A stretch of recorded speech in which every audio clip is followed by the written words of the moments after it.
Good evening, everyone. As you can tell, I'm back from Africa. Had a great time over there. Me and the family was going to spend 2 weeks in Accra, Ghana, but after around the 6th day, we pretty much then did all the activities.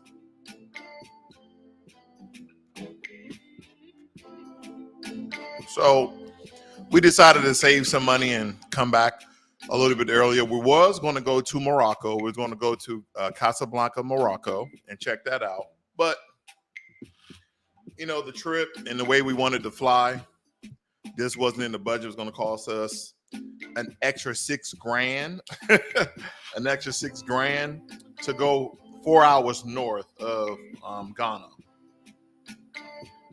So, yeah, we had a really good time. We had a really, really good time. Spent a lot of money, of course, helping the economy there. But this evening, I want to talk about Cape Coast. Cape Coast is most known for the Cape Coast Castle, where people believe the transatlantic slave trade actually started to occur. And we're going to get into some of the factual information from the local tour guides on ground as he was explaining how things essentially, occur. Now, some of this will be chopped up because I couldn't give you all of it because I tape record the guy probably for like an hour or so. But nonetheless, we're going to get into it. We're going to get into the real history. I'm going to may mention some things about the people here and there, but I'm going to be breaking these videos up of me going to Ghana. That way, they're not too long-winded. So, without further ado, instead of me chatting, good evening, Jermaine Brown, good evening, Terrell, and as well, Sean. I see you guys. So, let's get into this because I believe it's important that we get into this. I learned a lot. I read a lot about the different African countries and how certain countries were colonized. Like if you notice, the north of Africa is still colonized today. But what they've done when the Arabs came over and they essentially took over North Africa, right? And that's why a lot of Egyptians today look between the shade of like a Mexican, so to speak, kind of that, like a real small brown hue. But most people see, Egyptians are white, but Egyptians used to be as dark as me back in the day. But again, that's because of that. The northern countries essentially lost the war. I don't know the exact war, but they've slowly taken over those parts of Africa because at one point Africa was all melanated. But we wanted to visit Morocco because what I read about Morocco is that the north of Morocco is white while the southern part of Morocco is black. And so that's kind of one of those things you can just notice with your 2-hour research, like why are the people northern of the country white? And then you see what part of Africa exit to northern countries where white people, came outside the Caucasus Mountains.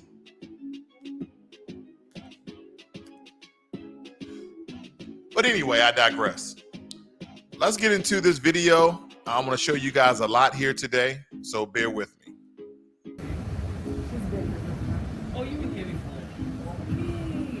Okay. That's good. All right, so we're once again at Kava. My name Kojo. Kojo? Okay. That's a Monday bar. So I'll be your guide for the tour. We'll be starting by first seeing the male dungeon, but before we move in, let me give you a brief history about the castle and the transatlantic slave trade. Let me start with the Portuguese because the Portuguese, they were the first. Let's take a step down because of the noise. Noise, okay. No problem. I'm just going to play a little bit this and then we'll talk about it. So the Portuguese, they were the first Europeans to have arrived on our shores. In the 1400s, the Portuguese started. All right, I'm going to pause it here, family. I see that it's a little bit choppy. So what I'm going to do is I'm going to try to put it on another screen over here. That way it can play organically from its player versus, let's see here. All right. Give me a second, please. Bear with me. At this time, we're about to go. Here we go. You're probably getting a little bit of audio there. So we're going to see what that's. Give me 1 second, family. Just trying to make sure that you guys get the full effect as I got it. So I'm going to take this screen away very quickly. Let me get rid of these very quickly, family. Just bear with me here. And again, I just want essentially for you guys to get the full effect of what I essentially received. And I think it's important to get it organically because I don't want to do it justice, so to speak. Okay. All right, let's try this one more time. Okay. At this time, we're about to go to the male dungeon. So we're going to see what that's all about. I'm going to speed it up here, family.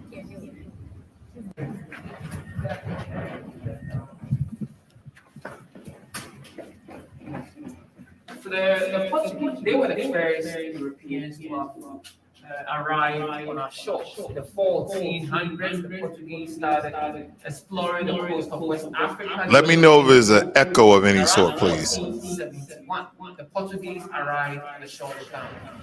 When they came, they found the gold. The natives or the Africans they met had been mining and trading in gold for centuries. So these Portuguese stayed so that they could get the gold to take up. And in the many years after the Portuguese arrived on our shores, around 1482, they applied a piece of land, a town not far from here known as Elmina. And Elmina, the Portuguese built a trading fort. They were using the fort initially as a transit point to take the gold away. But in the early 1500s, the Portuguese started taking Africans from Elmina to Brazil, enslaving these Africans on the sugarcane plantations there. And when the Portuguese started taking Africans from Elmina, they were basically kidnapping people randomly from their village, but they saw that it was a problem. And this is how it started. In these communities, were fighting back. This is how it started, family. They started to kidnap people when they essentially came over for trade. Now, I want to say almost 100 years, Arabs and also northern whites was coming through the Horn of Africa, Somalia, Ethiopia, and as well as Egypt. And they were trading with Africans. And then they started to spread throughout different African kingdoms and what we know as different African countries. Because look at a place like Ghana.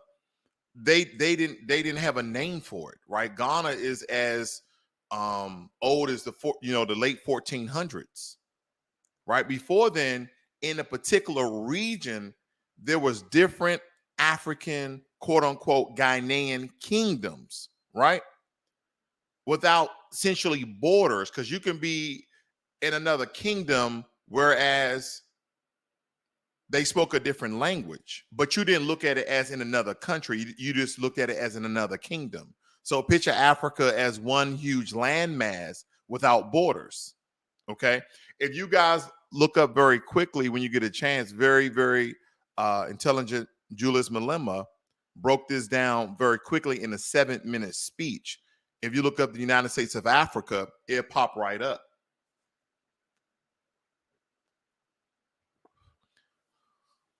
Off topic, the shirt that you see that I'm wearing is made out of authentic kente cloth because there are a lot of Chinese knockoffs even in Ghana. So this is a kente cloth from Ghanaians. My apologies. 100% kente cloth. I think the brand of it was Wooden. Very tough brand. It won't fade very easy. I thought it was a very beautiful shirt. My wife got some made as well as our son. But anyway, I think it's important to understand how these things essentially occurred. I'm going to let him carry on for a couple of more minutes. Then we're going to come back. We're going to really break down some different topics throughout this tour that I think is just very, enlightening for you guys to understand. Did was they started enticing some African kings with guns and gunpowder. Now, having arrived on our shores, the Portuguese had seen that there were different kingdoms. Let me know, Jermaine, is there still a echo? I believe I tried to kill the echo. When the wars happened, prisoners of wars are taken and used in societies as servants. So that is what the Portuguese took advantage of. In those days, as a king with the guns, your kingdom or your army becomes more powerful. You get to conquer your enemies, expand your kingdom. So the Portuguese started supplying some of these kings with the guns, but they were not giving the guns out for free. They wanted something in exchange. And what the Portuguese wanted they wanted people. So that is how they got some of our kings involved. So many of the Africans taken away by these Europeans. Did the kings know that the people they were trading, that they were going to be enslaved? In our society, we practice the indentured service. These prisoners of wars were used in societies as servants, in the farms. But what you guys need to understand right there, family, is I asked him about how did other African kingdoms treat their indentured servants. Now, they essentially made them indentured service as prisoners of war. So they had some sort of servitude, I guess, to work off. They had indentured servants and prisoners of war who were indentured servants. But basically what the brother was saying is they didn't treat them as though there were slaves that we know of today, like with it being the Caribbean, Brazil, and America, the large three colonies of where slaves was actually transported to. That's what he was saying. Like, they didn't treat them like that. They never knew that the Europeans were going to hang and rape and burn and whip and torment and dismember our people. They didn't know that, right? It doesn't make it any better, but they didn't know that. Brother said it's echoing again. I'm trying to kill this echo. Let's see. I'm going to try to do a couple of things here, but bear with me. I'm going to show a little bit more of this. Maybe I'm speaking a little bit too loudly. Let me try this again. But anyway,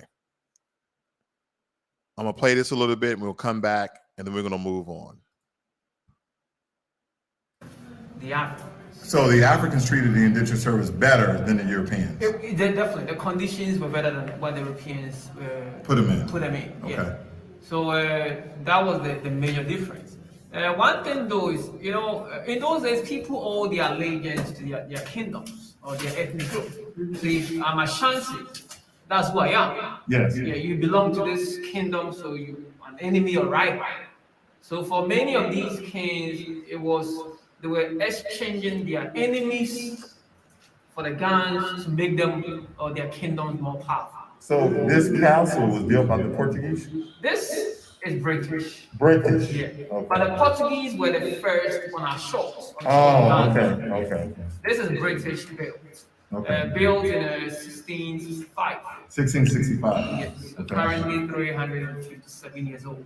Wow. All right. So we're going to stop it right there. I want to make sure I'm getting this echoing underhand, but nonetheless. So he was stating right there how the Portuguese was there first on the coast of Africa. Now, it was called at one point the Gold Coast, where a majority of the so-called UK, especially Great Britain, has tons of gold from Ghana, okay, as they map that out.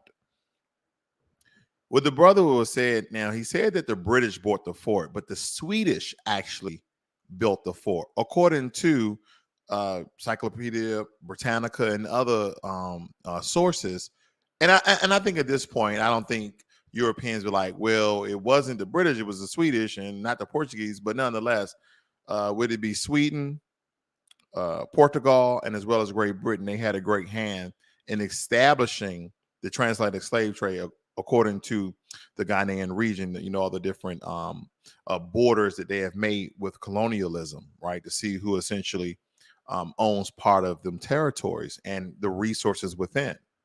So now we're going to move over and I'm going to show you guys another video about the gold, okay? About the gold, which is very important. I'm gonna let this one play out for you guys. So bear with me here, okay? Over and renamed it New York. Right.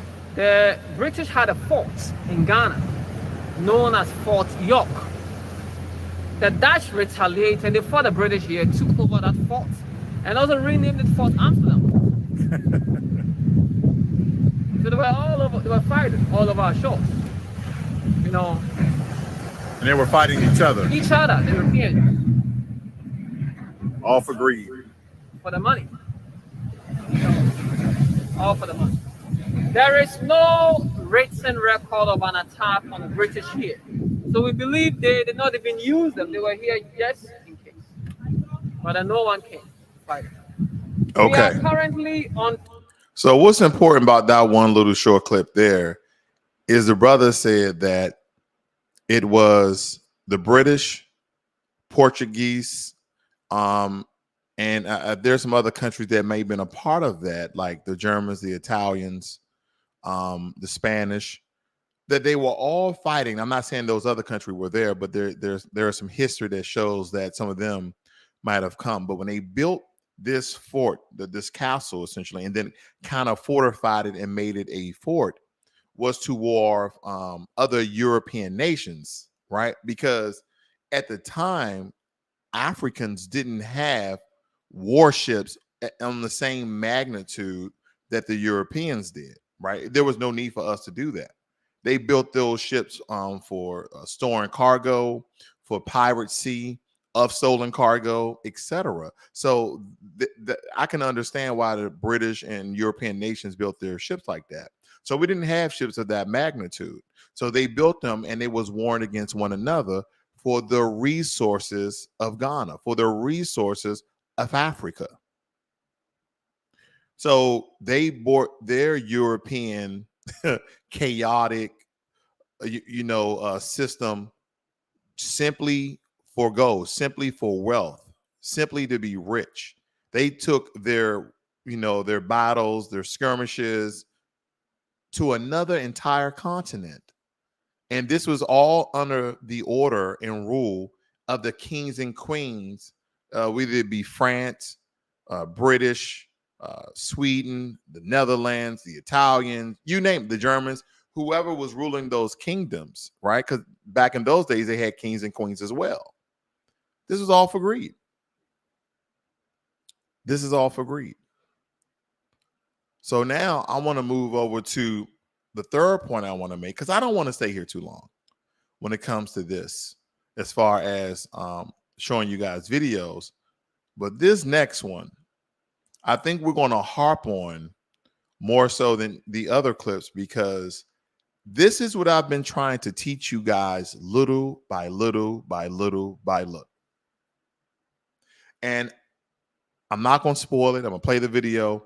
We're going to come back, and I think we're going to have somewhat of a deep conversation, not too deep, because I don't want to lose people because they're going to believe I'm anti something. Okay. But I think with this information, let me tell you, when we were going through the slave dungeons, right? When people would explain there's some sort of energy, I didn't really feel that energy. I'll just be real with you. This was dark, cooler, of course, because it was downstairs, but very humid. But I didn't feel the energy essentially from the ancestors.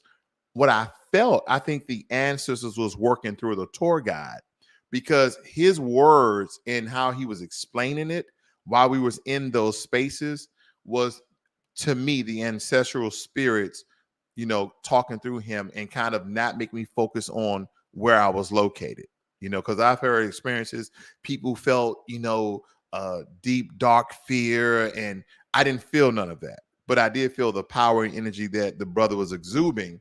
and essentially give us the information. Because I can tell you, my wife definitely felt it. Okay.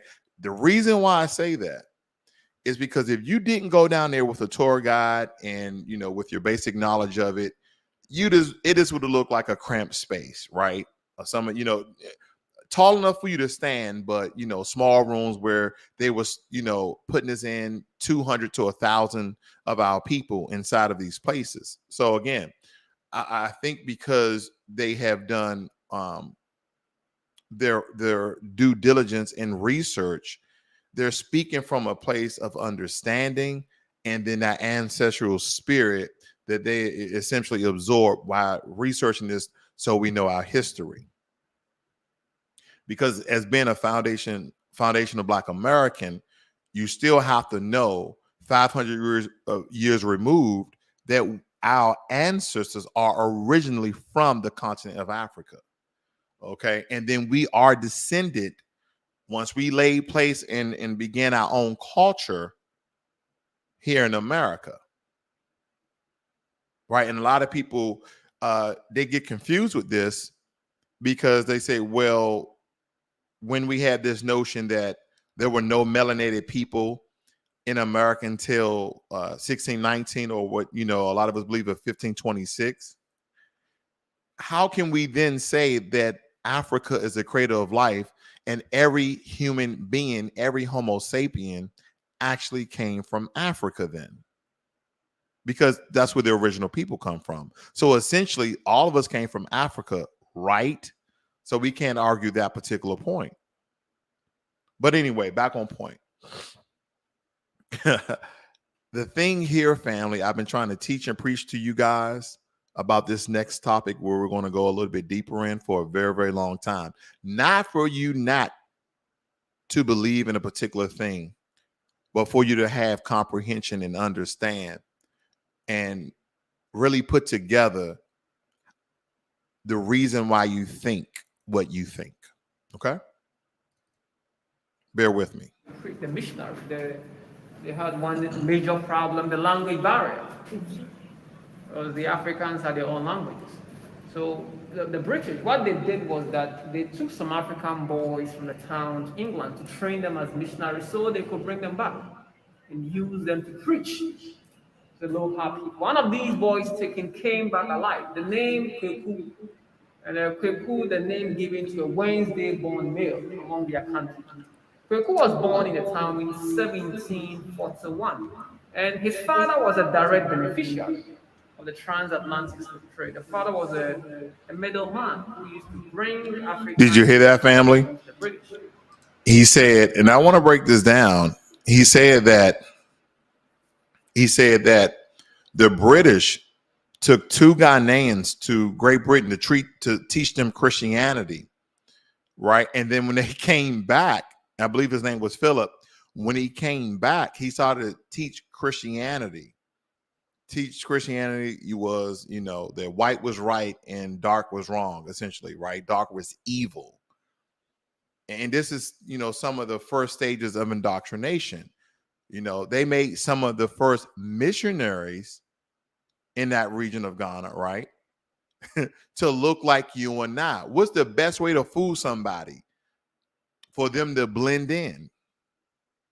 And then you're like, well, he like you. Why would he lie? Why would he confuse you? Why would he do such a thing? But this is the history, family. They've been doing it for hundreds, if not thousands of years. So they get people to look like you, to undermine you, trick you, manipulate you. I've been telling you this for a very long time. And so happily, the brother's talking about Christianity.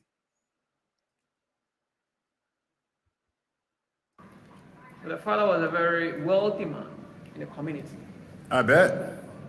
At a very young age of just about 11 years old, the British convinced the father and they took Kweku to England. In England, he became an Anglican priest. He was the first non-European to be ordained a priest by the Anglican Church around 1765. And after becoming a priest, they brought him back. When he came back, he had a new name. So in England, he was baptized, given the name Philip. And over there, they were mispronouncing his original name. Kweku sounded as Pap. So the name changed from Philippi to Philippi. And the British used it during the slave trade. He stayed here preaching Christianity to his people in the town. So there is an Anglican church named after him, the Reverend Philip Anglican Church.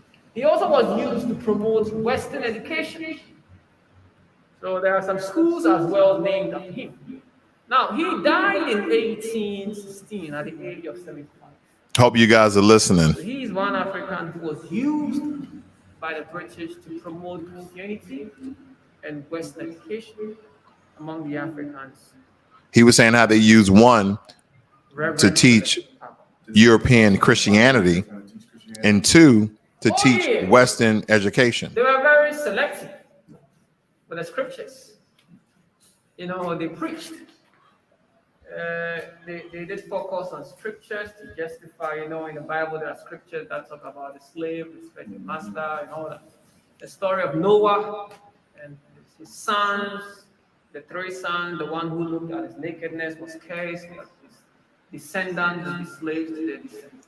So they used to justify what they were doing. Yeah.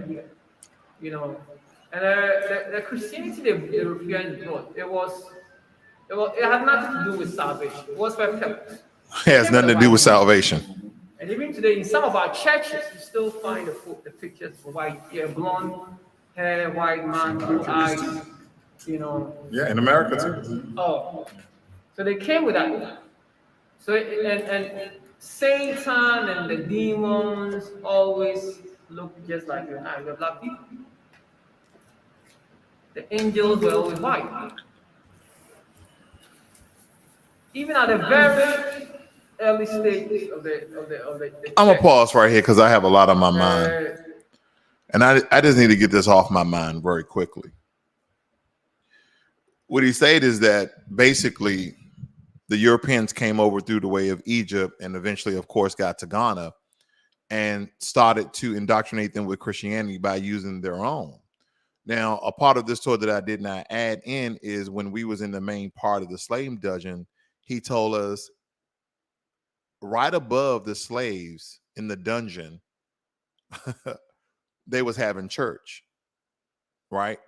So even then they were still practicing so-called Christian faith while still having our own people in bondage. Now, I want you to make the correlation there.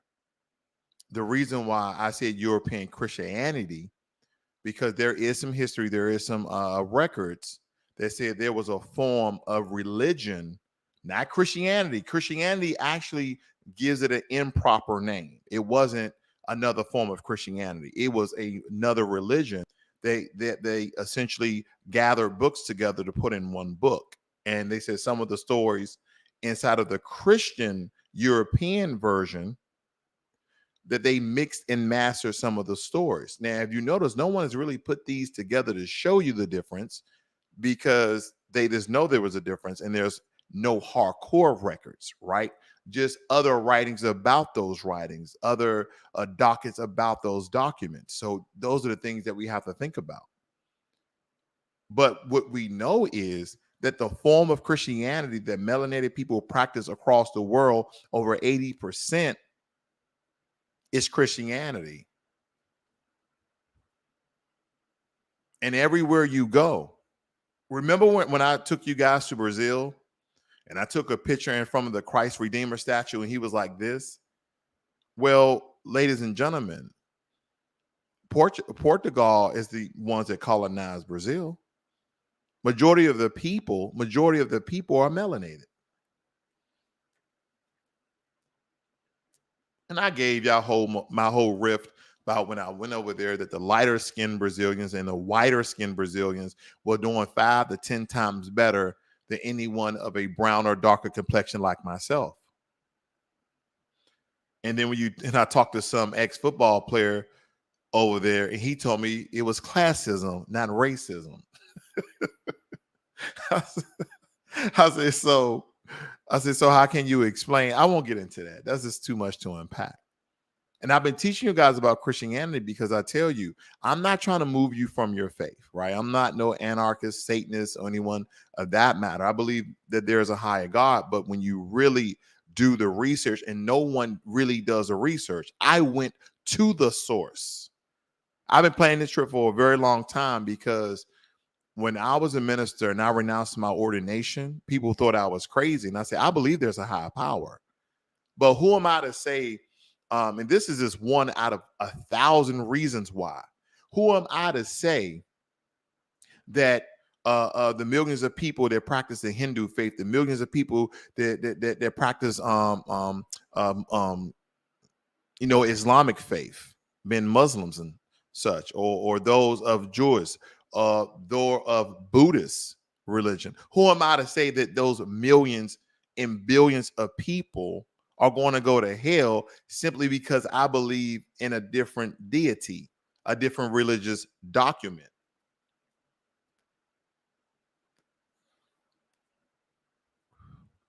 Who am I to say that? Then what about the other lost books of the Bible?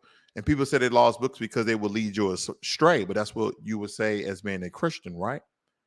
Because you don't want to, because anything add to or taken away from the Bible is considered heresy. It's considered evil. But this is from a historian who's a tour guide who is telling us how the European Christianity actually came onto the Ghana borders. And the majority of Ghanaian people are Christian. Still to this day, majority of them are Christians. And there's matter of fact, I know the numbers. 80% of Ghanaians are Christian, 15% of Ghanaians are Muslim, and 5% believe in the ancestral spirits of Africans before them. And believe in, I'm going to tell you the huge difference that I saw between the African ancestral spirits versus Islamic and Christianity is that those spirits were actually people who live.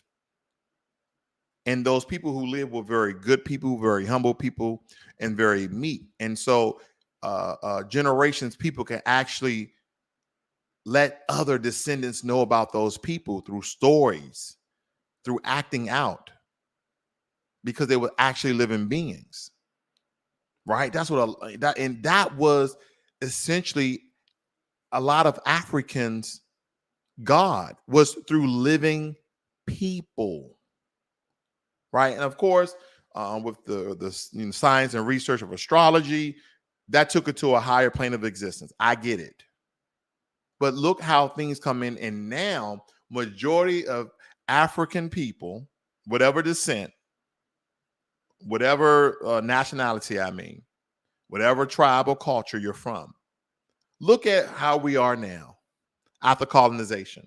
See, have you noticed that even when I was in the Christian faith, no one really wanted to talk about how we receive Christianity. They just taught you how to pray. They just taught you how to serve. They just taught you how to be obedient to the word. Have you noticed that?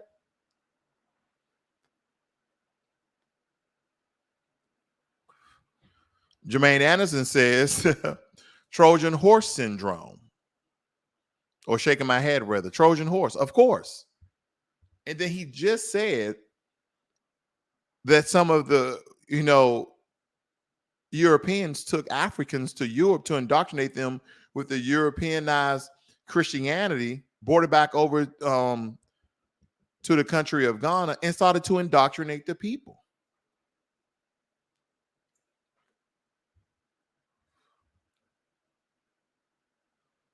And out of the three things we kind of covered here tonight, this is by far the most important of them all. Because if someone can capture your spirit of where you believe your consciousness, right, your very energy to ascend to a heaven of being with a deity that's all powerful, all knowing, they have captured your mind and also your body. And I believe this is just what I believe, and I'm gonna scare a couple of with you, but stay and understand what I'm saying. You're now trapped because your thinking is now limited by your faith. because instead of you operating from an abstract view of Christianity, you operate from within Christianity. So it's hard for you to see out of Christianity. It's like a tinted window at 0%. You can't see nothing, like limo tint. But if you are looking at a Bible from a view and you understand the history and you understand the origin, then you will understand that you are trapped. When this brother was saying some of these very words, my wife was on my right hand shoulder. She was right behind me as I was video recording. I saw her tear up of how they essentially indoctrinated our people under hand and whip. Until this day, we are still trapped.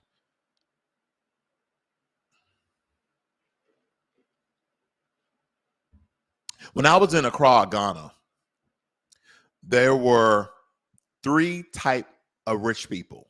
3 types. 1, non-Ghanaians, Lebanese, Chinese, Indian, Germans, Italians in Ghana. These are 3 types of rich people. Number 2, anyone in the Ghanaian parliament, aka Ghanaian Senate, Congress, Ghanaian government, right? And then, oh man, then number 3 was Ghanaians who had churches, whether it be Catholic, non-denominational, Baptist, or they have a lot of churches of Pentecost. Let's say Church of Pentecost. But this is how it was. Until this day, we are still trapped by colonization through the book of Christianity. And when you tell a Christian who's been on fire, who's tempted, tested, and tried by God, who has been ordained, who's a deacon, who has been leveled up in the church, who you can't talk them out of their faith. Very, very few people who's been in church that long walk away. Now, granted, Generation X, the millennials, Generation Y, a lot less of us are going to church, and we're starting to really branch out. And some of us, I guess, just did it as we are evolving with intelligence and with the age of information and technology. But see, I wasn't so easily to walk away from this. It was just signs and wonders that showed me out, especially going through my ordination and, just reading all these theological documents. And then it's like, well, how in the hell could you believe that? Because through your research, you will essentially find out that when the Moors were going up to Europe, they already had some sort of African religion. And when they started to go to the shores of Africa, they saw how a people was obedient because of their faith, because of their religion. They took whatever religion that was, and I don't want to label it Christianity because people say it was another form of Christianity. No, that's a European word. We don't actually know. Okay, maybe there's a lost document out there I didn't read, but we don't actually know. But they took it to Europe, whatever that was, mixed and mastered it, because this was during medieval times in Europe. They said we need something to essentially have our people operate in a very what's the word I'm looking for? Civilized manner. Okay, then we can use this. And then they realized how effective it was. Very effective. They realized how effective it was. And then they use it on their own people. See, what a lot of other people don't understand, before they did anything to us, they did it to themselves first. That's how they know it works. That's how they know it works, because they practice on themselves first.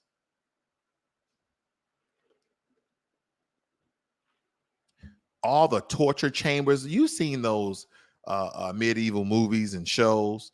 Those torture chambers, they practice all those heinous things on their own people and then brought it over through the transatlantic slave trade, right? This was going all over the Caribbean, Africa, Brazil, and America. So they have plenty of practice doing this. Until this day, think about how strong religion is because someone captured your spirit. Someone manipulated your spirit into believing. The first people, the people who develop a system to tell what time it was of the day, people who study the stars without modern day technology, will continue to believe this bull crap. This let me break it down for you, family. I love giving you this one example about Christianity, and I'm not beating Christianity because I don't want people to be butthurt because I really don't have any feelings towards it. If anything, I want people to be free in their own way, and I'm not saying Christianity is bad. It's kind of like a gun. A gun can be used for good and for bad. It's how you use it. Now, there's a lot of parables. There's a lot of wisdom in the Bible. Don't get me wrong. There is wisdom in the Bible. But distinct, the entire document, allegedly, was created for control. So even without wisdom, that would just show you the power of elevated minds. Now, some people say that that God bless ordained men to write the Bible, or was it this ordained men talking about a higher power? Think about that. Did God bless ordained men to, or God inspired men to write the Bible, or did inspired men or ordained men wrote the Bible about a God? See, there's a difference there. There's a sort of duality dynamic that you need to understand that twist, because if they were inspired by God, then those are God's words. But if they just wrote about if they were just inspired and they wrote about a God from what they thought it would be, then those words are tainted. Let me tell you why the words are tainted. And I'll give you this example. Right? So if you read the book of Genesis, right from the very beginning, and you kind of fast forward, because the Bible does that from time to time. When you fast forward to the part where, God essentially cast Lucifer down to the to earth, and he allowed Lucifer to operate. And here's the thing I tell people. We always talk about the devil and evil and Satan and this, that, and the other. Don't forget, every time they depict Lucifer, they depict him as some sort of dark creature, right? Whether it be a man or an animal with horns, red eyes, blue eyes, whatever, right? But they say Lucifer was beautiful. But why didn't you destroy Lucifer? Why did you allow the devil to exist? And people always, God don't destroy anything he has created. Yes, he did. Someone told me that God does not destroy anything he has created. Like, yes, he did. Nor in the ark, didn't he destroy the world by water? Or didn't he kill off everything? But Noah had to save things 2 by 2. And then he came back and say he would never destroy the earth by water again. Like, that's a direct confliction. But anyway, so he cast Lucifer down, and then he allows Lucifer to enter the serpent. Some people like to call it a snake, whatever, to convince Eve to eat of the tree of knowledge and good, right? So if God is omnipotent, all powerful, all knowing, then he already knew that was going to happen, right? And then the first thing, does that make sense? No. And then they will tell you, well, God's mind is not your mind. God's ways are not your ways. What? But he's not a God of confusion, but I'm confused. Well, you don't know the word. You got to enlighten yourself with the word. Okay, well, explain it to me. They never can. They say, hey, you need to pray and have faith. See, that's not further indoctrination. That's reinforcement of your brainwashing.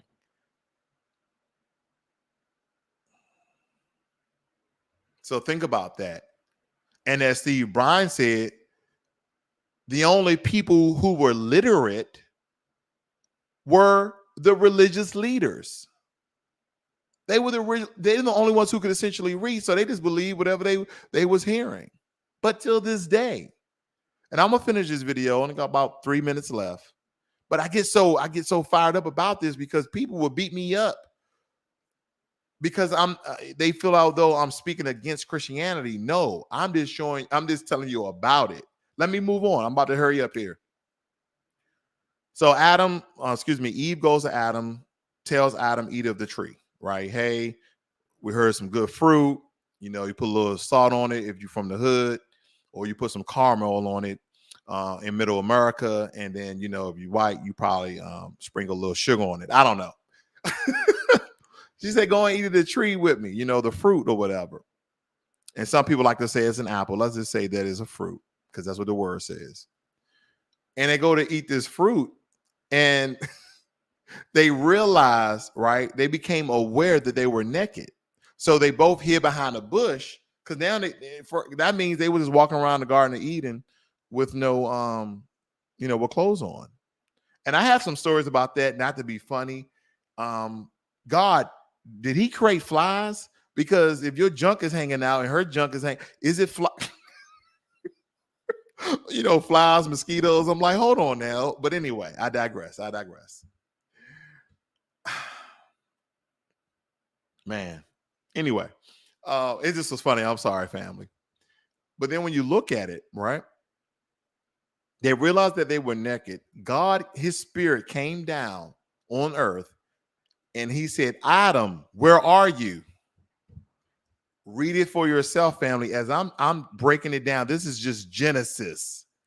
He said, Adam, where are you? Now, God is essentially toying with Adam. Why are you toying with him? You know where he is. You're God. Adam says, God, I'm behind this bush. Adam, why are you behind that bush? He knows why he's behind the bush, right? Okay. I'm going to calm down. He knows why he's behind the bush. He said, because I am naked, God. He said, how do you know you're naked? Because this woman you gave me made me eat of the tree of knowledge and good. So the first sin on earth supposedly is disobedience.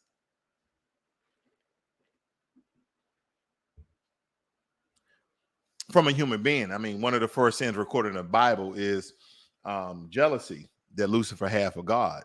But again, I digress on that because if you all knowing, all powerful, omnipotent, first and the last, then when you created Lucifer, right? Because if you're God, angels and you didn't disappear because God was first. But if you're all knowing, all powerful, why did you create Lucifer knowing that he would be jealous of you? Uh-oh. I'm just saying. Anytime I break things down like this, I have people to run from me because I'm starting to break down the very foundation that they built up. Because I'm talking with such a carnal mind, right? But I'm talking on a level that people can understand. And then I get, well, what do you believe in?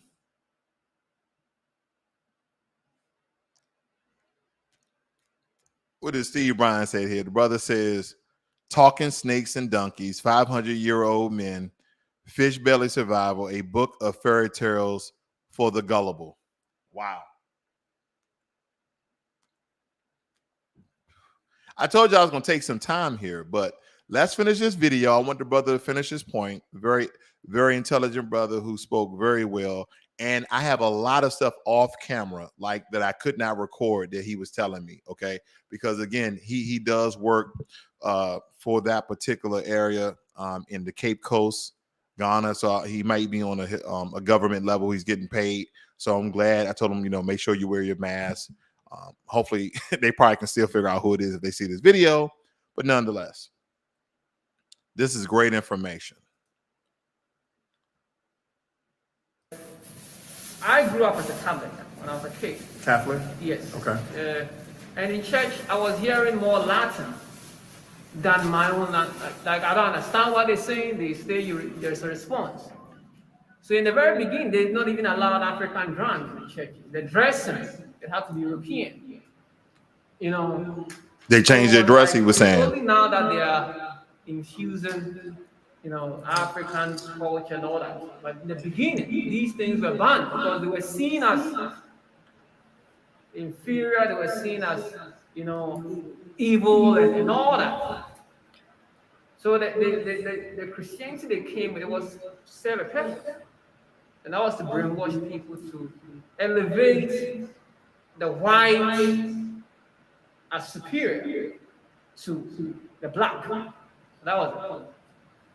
Prior to the 1500s, was there any sort of like Christianity or the Bible in Africa, or they brought it with them?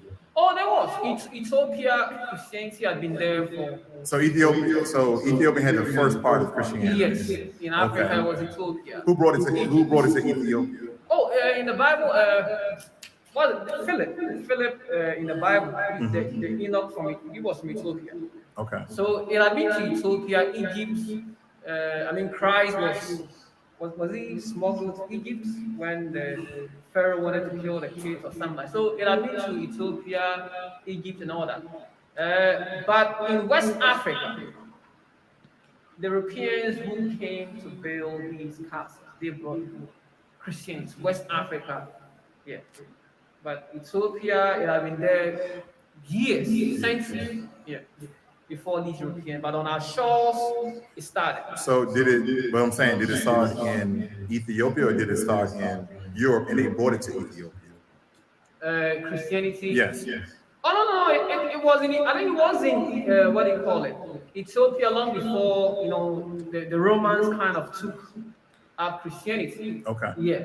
So like you mentioned they had the Old Testament stuff, so Moses and all that stuff. Yeah. Jesus, none of the New Testament. Exactly. Christ and all. So they I think that Ethiopia you find what they call the Orthodox churches there. That's what they call it. Orthodox. Yes. Yeah. So it, like you said, it's a big difference from the Christianity Of today. Yes. So they mixed and mastered. That's Oh what- yeah. Yeah. So we're very selective with the scriptures. All right. So- Very selective. With that being said, family, like I was saying before, is that they took that religion and they mixed and mastered that religion for quite some time. And that's how religion essentially is today. So I know there's a lot of people, Moors, Hebrew Israelites, Muslims, Christians, all, Jewish, people who practice Hindi, Buddhism, etc. Everybody believes in some sort of higher power, right? Well, there's a few that don't believe in no higher power. It was all scientific, and somehow great cataclysm happened. Life started to be born and born out of something that everything is dead in, right? They're still trying to look for life in space. I can't really account for it, but I do believe there's a high power, right, family? I believe there's a high power, but putting a tag on it, we'll never understand that. And I just want people to be free. I mean, some people, very, very mean people, very bad people. Christianity and other religions have helped them to be better people for society. And that's why I said I don't essentially believe that all of one religion is bad. But I do ask myself the purpose, right? You never hear about Buddhism. You never hear about Hinduism. You never hear about the Islamic faith and how it was created. Right? You never hear people refer to the Holy Quran as a tool to control people. I'm not saying it isn't, but you never really hear of it. You never hear about the Buddha teachings. You never hear about Hinduism in those manners. Now, some people believe the whole entire construct of religion is built for some sort of control through the power of a single entity, a single deity, some sort of god.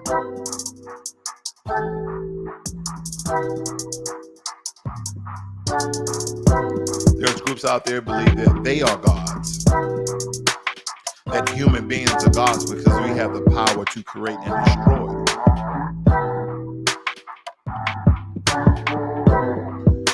Here's another train of thought. What if the world is God? No. The world. The animate objects that are not any sort of animal, reptile, or insect. Right? What if the world was God? Like it's always been. And somehow life spawned from that. Because again, I have a lot of questions for Christians. I do. Why did God make lions? Why did God make poisonous snakes? Why did God make ticks? Why did God make malaria, yellow fever carrying mosquitoes? Right? Or why did he allow it to happen? People can argue with this all day. I know. But please ask yourself these questions because in Ghana, where the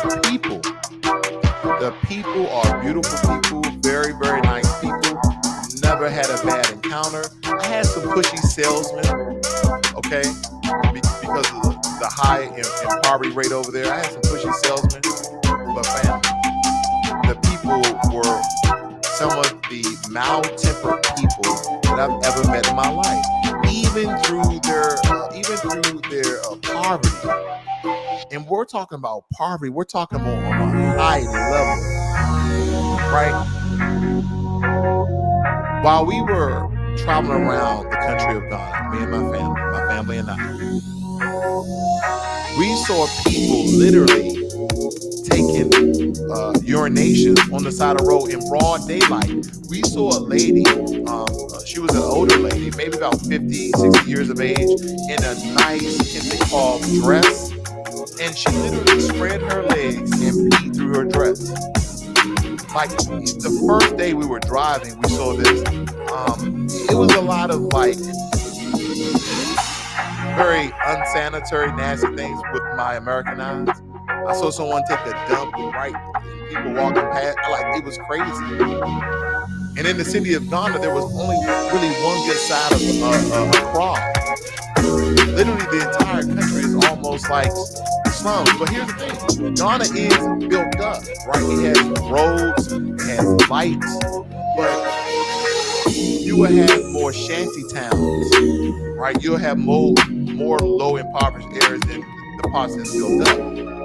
Because outside of Accra, in a certain area, I think it was the west side. If I can get my geographic direction correctly, that's how it was more built up. Because guess who was living in those areas? The Lebanese, the Chinese, the Indians, the white, the British, some Americans.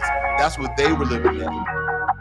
And all the nice built up places and any other foreigners that came over. We saw Chinese girls walking down one of the streets as we were patronizing with some of the local salesmen. And then I said, hey, why don't you sell to them? I said, because they were being pushy, right? There was a couple of them around us. Hey, you like this one? You like that one? You want this one? You want that one? You like this one? Like that one? I said, hey, man, why don't you go sell to them? Oh, they won't buy. Huh? They won't buy. Why not? Well, he said first they probably live here, which is totally fine. Chinese live here as well. But he said, well, they're the ones who actually made some of the stuff. I said, what? He said, yeah.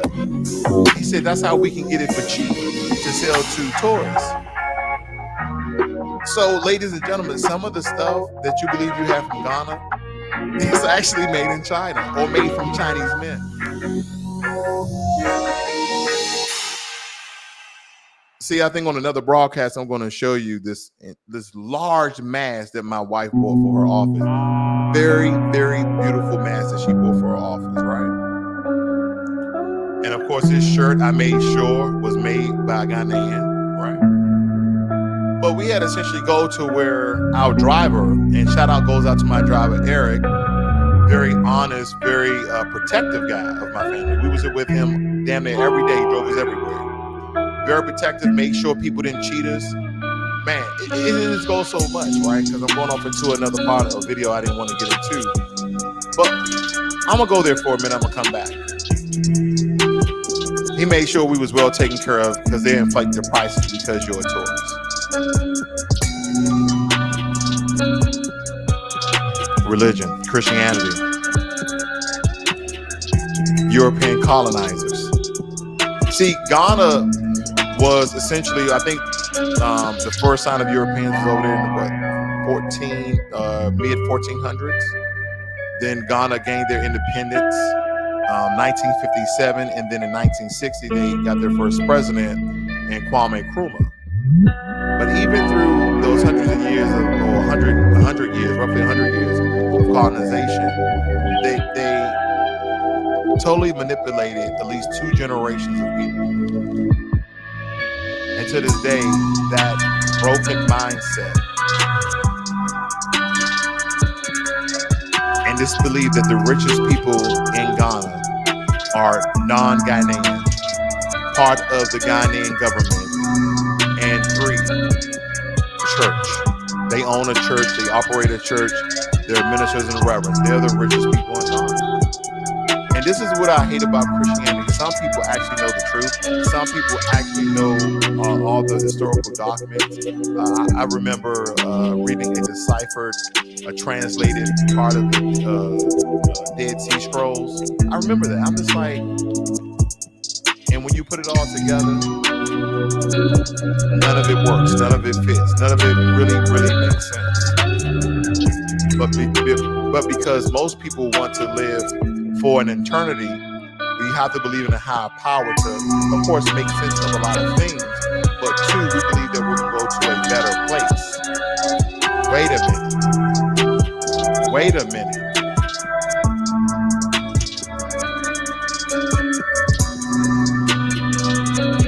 And I want to bring something else to the forefront. What's a better place?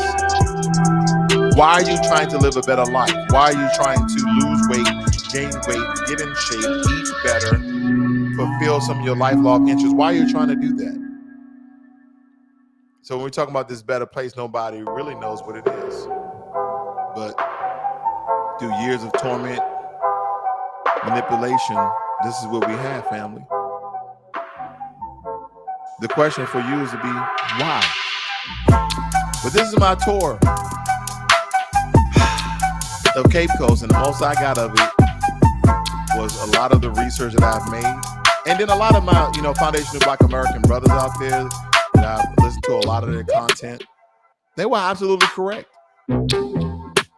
It's a very impoverished country. A lot of it's built up, but Europeans control economics in that country. And family, if you control the economics of a country, you control the country. You can have a Ghanaian government, you can have people in power that look like you, but who is the puppet master? You're just holding a position. And do they have the power to change the dynamic of the country? Absolutely. But by taking dollars from the Chinese, taking dollars from the Lebanese, taking dollars from the Indians to manipulate their lands. And as I was driving through Ghana, I saw Chinese housing. I saw Chinese factories. Some of the malls are owned by the Lebanese. Some of the malls are owned by the Indians, and they're still building over there.